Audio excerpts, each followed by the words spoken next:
ဒီနေ့တင်ပြပေးမယ်သင်ခန်းစာကိုမှာအသုံးလိုတဲ့ပုံလေးကိုစက္ကန့်ယူကြရအောင်ဒီပုံလေးကိုစက္ကန့်ယူလိုက်ပါစက္ကန့်ယူပြီးတော့ကျွန် Photoshop software ကိုဖွင့်လိုက်ပါမယ်ဖိုင်ထဲဝင်မယ် open ထဲကိုထည့်မယ်ခုနစက္ကန့်ယူထားတဲ့ပုံလေးကို select မှတ်လိုက်မယ်ပြီးတော့ open ကိုနှိပ်လိုက်ပါမယ်ဒါဆိုရင်စက္ကန့်ယူထားတဲ့ပုံလေးပွင့်သွားပါပြီဒီဂျိုသားလေးကို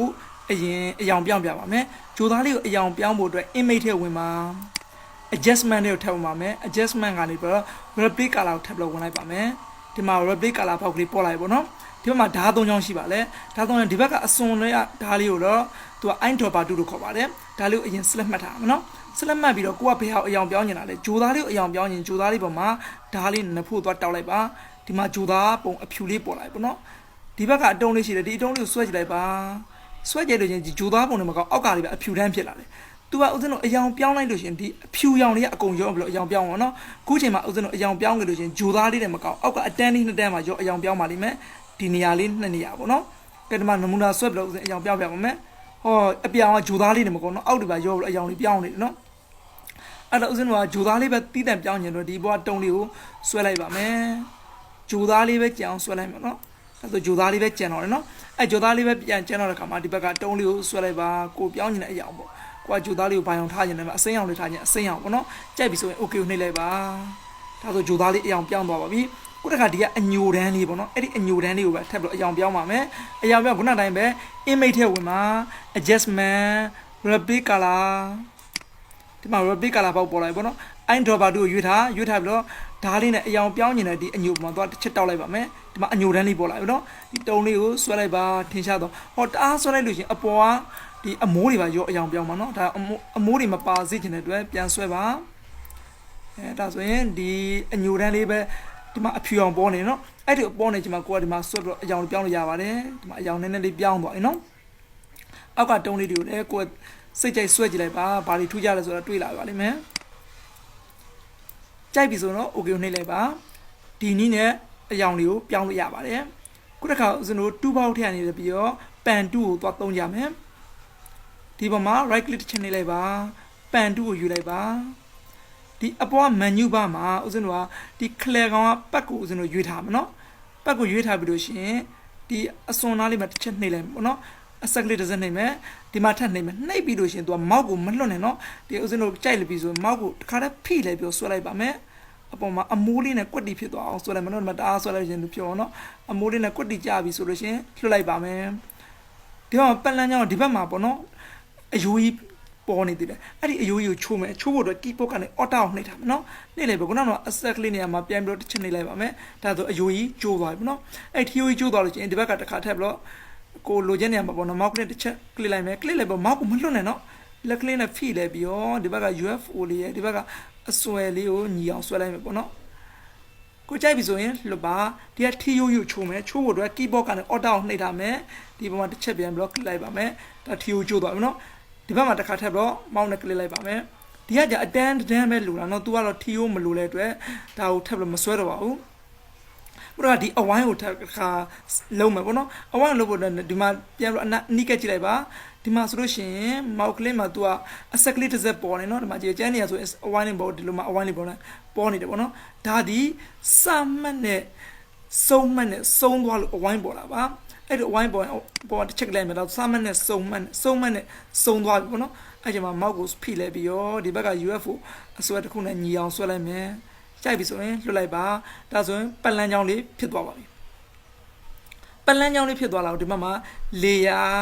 channel ဒီမှာ path ဆိုတော့တစ်ချက်နေလိုက်မယ်နော်ဒီမှာပတ်လန်းချောင်းလေးဖြစ်နေတာကိုဒီမှာတွေ့ရပါလိမ့်မယ်ဒီအပေါ်တကယ်ဒီမှာပတ်တော့မပေါ်ဘူးဆိုရင်ပေါ့နော် window တွေဝင်မှာ window တွေကနေဒီမှာဥစဉ်ရွေးလို့ရပါတယ်ဒီမှာပတ်မှာအမှန်ချစ်တာနော်ကိုကတကယ်လို့မပေါ်ရင်ဒီမှာလာပြီးတော့အမှန်ချစ်လိုက်ပါဟုတ်ဒီမှာပတ်လန်းချောင်းပေါ်နေပေါ့နော်ဒီမှာ warp path ဆိုတော့သူကပြထားပါတယ်ဒီပတ်လန်းချောင်းကိုဥစဉ် selection ပြန်ပြောင်းမှာပေါ့နော် selection ပြောင်းဖို့အတွက်ဒီအောက်ကလေးမှာအဲ့လိုဥစဉ်တစ်ချက်နှိပ်လိုက်ပါမနော်အော်ဒါဆိုရင်ပတ်လန်းချောင်း selection ဖြစ်နေနော် selection ဖြစ်တဲ့အခါမှာဒီမှာကြည့်ပါ selection တွေကအပြင်မှာဖြစ်နေတာနော်ဒီမှာဂျားထဲမှာဒါ select ဖြစ်တာဒီ UFO တွေကို select ဖြစ်တာပေါ့နော်အဲ့တော့ဥစဉ် UFO တွေကို select ပြန်ဖြစ်စီရင်လို့ရှိရင်ဒီ select ကိုပြောင်းပြန်လှမ်းမှာပေါ့လှမ်းဖို့အတွက်အပေါ် menu bar select ထဲဝင်မှာ inverse ကိုတစ်ချက်ဝင်လိုက်ပါဒါဆိုရင် select က UFO လေးကိုပဲတည်တံ့ဖြစ်နေပါပြီ ဒါကိုပတ်လန်းချောင်းပြန်ပြောင်းနေလို့ရှိရင်အောက်ကနေပတ်လန်းချောင်းတစ်ခါပြန်ယူလိုက်ပါဒါဆိုရင်ပတ်လန်းချောင်းပြန်ပြောင်းသွားပါပြီဒီမှာ wapad ဆိုလည်းပြီးတော့အမိပေါ်နေတာပေါ့နော်အဲ့ဒီ wapad ကိုလည်းကိုကထပ်တော့နာမည်ပြောင်းလို့ရတယ်ပြောင်းရင်အဲ့ဒီ wapad ဆိုတဲ့စာသားပေါ်မှာ double click နှိပ်လိုက်ပေါ့ဇက်ဆိုနှစ်ချက်နှိပ်လိုက်မယ်နှိပ်ဒီမှာဆိုလို့ရှိရင် save ပဲဆိုတာလေးပေါ်လာအဲ့ဒီမှာပတ်1လို့တော့ auto ပေးထားလို့ဆိုတော့ကိုယ့်ဘက်ကိုကြိုက်တဲ့အမိရေးပါဥစဉ်တော့0011လို့ပေးလိုက်မယ်လောလောကူပေါ့နော်ကြိုက်တဲ့အမိပေးလို့ရပါတယ် okay နှိပ်လိုက်ပါဒါဆိုပတ်လန်းချောင်း0011ဆိုတော့ပြောင်းသွားပြီခုတစ်ခါဥစဉ်လို့ selection တွေကိုပတ်လန်းချောင်းပြန်ပြောင်းပါမယ်ဒီမှာ quick selection 2ကိုယူလိုက်ပါမယ် quick selection 2ကိုယူပြီးတဲ့အခါမှာဥစဉ်တို့ဒီဘက်က site ကိုလည်းနည်းနည်းလေးကြည့်လိုက်မယ်နော်ဟုတ်ပြီအဲ့ဒီမှာဥစဉ်တို့ဒီအတွင်းထဲကဒီအဖြူသားလေးကိုလိုက်ပြီးတော့ select ပေးလိုက်မယ်နော်ဒါဆိုအဖြူသားလေးမှာ select ဖြစ်သွားပြီ select ဖြစ်တော့ဒီ select ကလေးကိုဥစဉ်တို့ပတ်လန်းချောင်းပြောင်းမယ်ပတ်လန်းချောင်းပြောင်းဖို့အတွက်ဥစဉ်တို့ဒီဘက်မှာပတ်ကိုရွေးထားမယ်နော်ပတ်ကိုရွေးတော့ဒီအောက်ကလေးတစ်ချက်လိုက်ပါဒီမှာဆိုလို့ချင်း wapad ဆိုတော့သူကအစ်စ်နောက်တစ်ခုပေါ်လာပေါ့နော်အဲ wapad ကိုလည်းဥစဉ်တို့အမိပြောင်းနေချင်း double click နဲ့နေသူ့ကိုကြာပါပြောင်းမလဲဆိုရင်1100လို့ပြောင်းလိုက်မယ်ကိုပြောင်းနေတာပြောင်းမပြောင်းနေတဲ့ငကိုတိုင်းထားလိုက်ရပါတယ်နော်အဲဆိုဒီနှစ်ခုရပါပြီဒီနှစ်ခုဥစဉ်တို့တစ်ခါပြန်လဲပြီးတော့ဒီပလန်းချောင်းလေးကို select ပြန်လုပ်မှာပေါ့နော် select ပြန်လုပ်ဖို့အတွက်ဒီမှာ layer မှာဆိုတော့တိတ်မထူကြအောင်နော်ဒီမှာပတ်ကိုပဲပြန်ယူထားမယ်ပြီးတော့ဒီအပွားဟောက် select လုပ်မယ် select လုပ်ဖို့အတွက်ဒီအောက်ကနေပဲ select လုပ်လို့ရတယ်နော်ဒီအပွားအပြာဖြစ်နေအပေါ်မှာ right click နှိပ်လိုက်ပါ right click နှိပ်လိုက်ပြီးတော့ make selection ဆိုတော့တစ်ချက်လိုက်ပ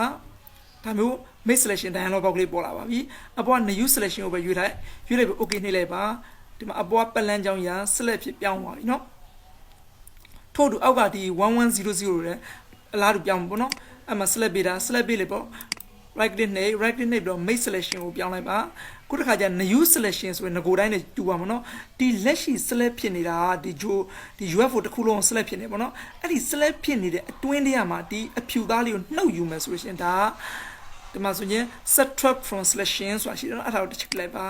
ါဒါဆိုရင်ငကို select ဖြစ်နေတဲ့နေရာနဲ့ပြန်နှုတ်မှာပေါ့နော် subtract from selection ကိုအမှန်ချစ်ပြီးတော့ရှင် okay ကိုနှိပ်လိုက်ပါဒါဆိုလို့ရှိရင် select ကဒီပေါ့နော်ဒီဂျိုသားလေးရဲ့ UFO လေးရဲ့ပဲကျန်ဒီကြားအတွင်းထဲကလည်းနှုတ်ပြီးဒီအပြားလေးနှုတ်နေတယ်ပေါ့နော်လေယာဉ်ပြန်ယူထားပါဥစဉ်တော့တီးတက်ဒီ UFO လေးရဲ့ဂျိုသားလေးကိုတီးတက်လေယာဉ်တစ်ခုထပ်ပြီးတော့ပြန်ပြီးတော့ယူမယ်ပေါ့နော်အဲ့လိုလေယာဉ်အစ်စ်လိုချင်လို့ရှိရင်ဥစဉ်တို့လေယာဉ်တဲ့ဝင်မှာလေယာဉ်တဲ့နယူးတဲ့ဝင်မှာနယူးကနေလဲပြီးဒီအောက်မှာဆိုလို့ရှိရင်ဒီမှာဆိုရင်လေယာဉ်ဘယ်က copy ဆိုတာရှိတယ်နော်သူ့ရဲ့ shortcut key ကတော့ control G ပေါ့နော် control G ကိုနှိပ်လိုက်ရပါလေဥစဉ်ဒီက layer ဘယ်က copy ကိုတစ်ချက်လိုက်ပါမယ်ဒါဆိုရင်အပေါ်မှာဒီမှာ copy 1 layer 1ဆိုဒီမှာအပေါ်မှာပေါ်နေနော်ဒီအောက်က background layer ငကို layer ပါခု layer 1ဆိုတာအပေါ်မှာပေါ်နေတာအသစ် copy ကူးထားတာပါအောက်က background layer မျက်လုံးကိုတစ်ချက်မိတ်လိုက်ပါမယ်ဒါဆို layer 1ပဲကျန်တော့လေ layer 1ကဒီ UFO လေးရဲ့ဂျိုသားလေးရဲ့ဟိုသူကတီးတန့်ရွေးထားတာပါအဲ့ဆိုရင်ဥစဉ်တို့ဒီအောက်ကbackground layer မှာတော့ဖြစ်နေပေါ့နော်အဲ့တော့ယူဖြုတ်ချင်လို့ရှင် double click နဲ့နှိပ် okay နှိပ်လိုက်တော့ပြုတ်သွားပြီဒီ background layer ရဲ့အပေါ်မှာ layer အသစ်ထပ်ခေါ်ချင်တယ်ပေါ့နော် layer အသစ်ခေါ်ချင်လို့ရှင်ဒီ background layer ကိုအပြောင်ပေးလိုက်ပြီးအောက်က create new layer ကိုတစ်ချက်နှိပ်ပါမယ်ဒီမှာကြားထဲမှာ layer တစ်ခုပေါ်နေပေါ့နော်ဒီအပေါ် layer ရဲ့အောက် layer မျက်လုံးမှိတ်ထားမယ်ကြားထဲ layer တစ်ခုပဲပေါ်နေအဲ့ layer လေးဥစဉ်တိမ်တိုက်တွေထည့်မယ်တိမ်တိုက်တွေထည့်မယ်ဆိုလို့ရှိရင်ဘယ်လိုလုပ်မလဲဆိုရင်အပေါ် printer တွေဝင်မယ် printer တွေမှာ render တွေကိုထည့်လို့ဝင်မယ် render တွေကနေမှာ cloud ဆိုတာရှိတယ်အဲ့ဒီ cloud ကိုတစ်ချက်လိုက်ပါဒီမှာဆိုတော့ဒီကအယောင်ကဒီမှာပေါ်နေကိုကဒီမှာဘာယောင်ထည့်ခြင်းလဲဒီမှာဆိုရင်ဥစဉ်အဖြူမဲ့ default ထားခြင်း default ထားလိုက်ပါနော် default ထားဘယ်ကုန်းက printer render cloud ကိုထားပါဒါဆိုအဖြူမဲ့ဘုံပေါ်နေတယ်ဒီတိုင်းဆိုလို့ရှိရင်ဒီမှာဥစဉ်အပေါ်က layer 1ကိုမျက်လုံးဖွင့်ကြည့်လိုက်မယ်ဒီတိုင်းဆိုတိတ်ပြီးတော့အစင်မပြေတော့သေးဘူးเนาะအာကာသတွေကဆိုဒီအောက်ကလေယာဒီပေါ်တိမ်တိုက်ကိုနှခါအယောင်ပြောင်းမှဖြစ်မနော်ဒီဟာလေးကိုအဖြူနဲ့အမဲနဲ့ပြောင်းပြန်လှန်လိုက်လို့ရှိရင်အာကာသနည်းနည်းဆန်းသွားတယ်ကဲအဲ့ကြောင့်ဥစဉ်တို့အဖြူလေးအမဲတွေကိုပြန်ပြောင်းပြန်လှန်ဖို့ printer တွေဝင်မယ် printer တွေကနေ render တွေကိုထည့်ဝင်မယ် render တွေက cloud ကနေတယ်ဒီအောက်မှာဆိုလို့ရှိရင် different cloud ဆိုရှိเนาะအဲ့ different cloud ကိုချက်နေလိုက်ပါခုလိုမျိုးဖြစ်သွားတယ်ဒါဆိုဂျိုသားလေးနဲ့လိုက်ဖက်သွားမှာပေါ့နော်အပေါ်က layer 1ကိုပြန်နှိပ်လိုက်ပါဒီမှာဂျိုသားလေးဘုံပေါ်လာပြီအပေါ် layer 1ကို select ပေးထားမယ် select ပေးလိုက်ပေါ့ဒီဟာလေးကိုဦးဇင်းတို့ဒါလေးကြီးနေတယ်ပေါ့နော်တောင်ဒီ UFO လေးကိုသေးအောင် control နဲ့ T ကိုတွက်နှိပ်လိုက်ပါမယ် keyboard ကနေပြီးတော့အခုလိုမျိုး transform box လေးပေါ်လာပြီပေါ့နော်transform box လေးပေါ်လာရင်ဒီဟာ keyboard ကနေ shift ကိုဖိလိုက်ပြီးတော့လက်ကလေးနဲ့ဆွဲဖိလိုက်ပါမယ် အော်ဒါဆိုရင်ဂျိုတွေဒီ UFO တွေကတေးသေးလေးဖြစ်ပါနော်ဒါလေးမောင်းနေရွှေ့ပြီးတော့ကိုထားကြနေတာထားပါနော်အကဒါလေးအပေါ်မော့ကျင်လို့ရှိရင်ဒီဘက်ကအစွန်းလေးမှာတစ်ချက်ဖိလိုက်ပြီးတော့ဒီလိုမျိုးလေးမော့လို့ရတယ်ဒါ UFO လေးပေါ့နော်ဒါကိုကြိုက်တဲ့နေရာထားလိုက်ပါကြိုက်ပြီဆိုရင် enter ခေါက်လိုက်ပေါ့အခါဦးဇင်းက shake လေးဆွဲပြပါမယ် shake လေးဆွဲဖို့အတွက်ဒီ layer 2မှာ select ပေးထားမှာပေါ့နော်ဒီနောက်ခံ background မှာ select ပေးထားမယ် select ပေးထားပြီးတဲ့အခါမှာဦးဇင်းတို့ pen 2ကိုပဲယူထားမှာပေါ့နော်ဒီဘက်ကလည်း pen 2ယူထားမယ်ဒီအပေါ်မှာကြည့်ပါဒီ menu bar မှာခုလို့လို့ပတ်လန်းကြောင်းကိုသူယူတာပတ်ကိုယူတာပေါ့နော်ဒီဘက်ကနေပြီးတော့ shake layer ကိုပြန်ယူလိုက်ပါရွေးပြီးတဲ့အခါကိုဘာရောင် shake ဆွဲခြင်းတယ်ပေါ့နော်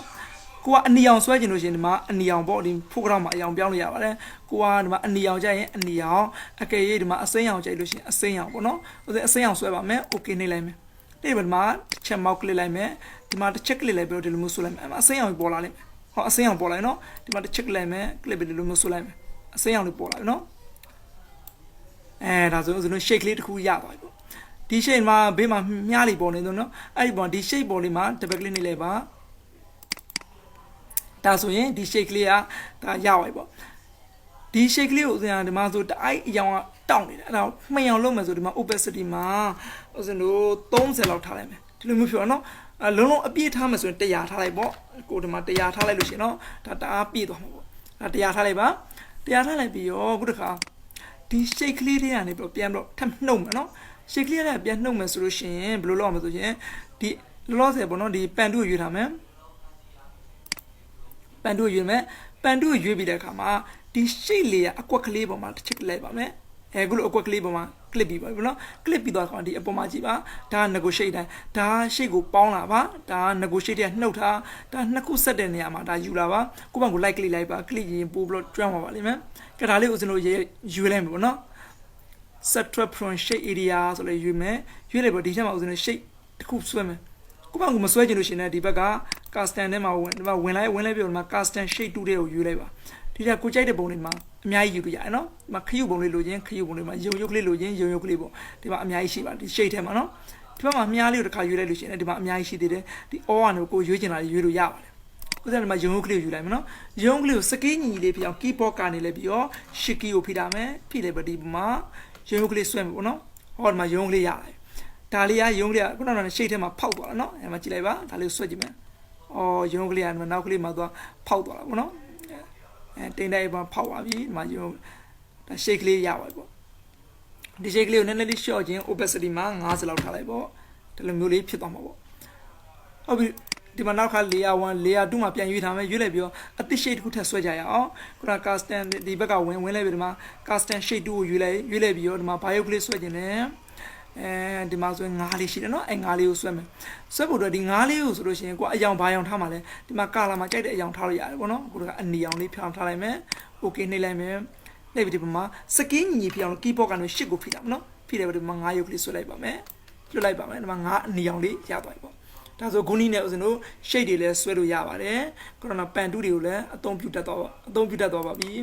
ဒီနေ့သင်ခန်းစာကိုတော့ဒီမှာပဲနားကြရအောင်နောက်နေ့ကြမှာပဲသင်ခန်းစာ10ကိုဆက်လက်သင်ပြပေးပါမယ်